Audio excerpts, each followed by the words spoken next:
عید الاضحیٰ کے کئی مسائل چل رہے ہیں۔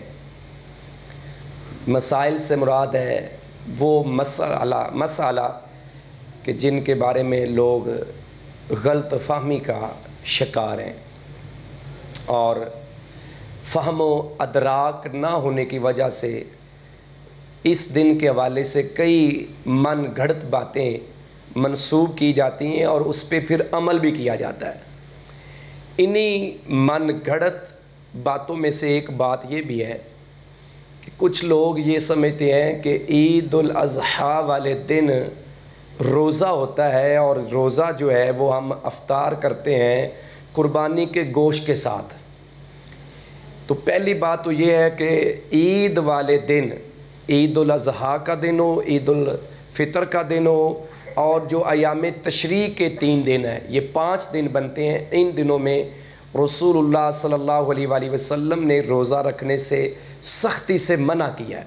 تو پہلی بات تو یہ ہے کہ اس دن کا روزہ نہیں ہوتا۔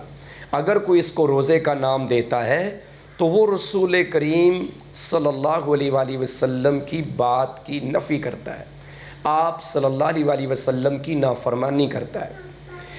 اب نبی علیہ السلام کا طریقہ کار کیا تھا؟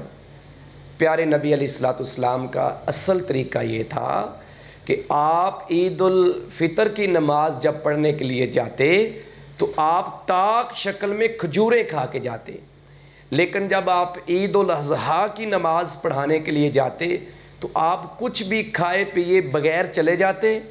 چونکہ آپ عید کی نماز جلدی عطا کرتے تھے، اس لیے آپ فوراً آ کے واپس جب آتے تو اپنا جانور ذبح کرتے اور اس کے گوشت کے ساتھ پھر اللہ کے نبی علیہ السلام ناشتہ کرتے۔ تو یہ اس کو روزہ قرار دینا یہ جہالت ہے، یہ ایک بدعت ہے جس کو ہم نے اندر شامل کر لیا ہے۔ لہٰذا ہمیں اس طرح کی باتیں کرنے سے گریز کرنا چاہیے، اوائڈ کرنا چاہیے، اور اگر کوئی ہمارے دوست احباب اس طرح کی بات کرتے ہیں تو ان کو شریعت کا مسئلہ بتائیں کہ شریعت میں اس طرح کی کوئی بات نہیں ہے۔ اللہ ہمیں عمل کی توفیق عطا فرمائے۔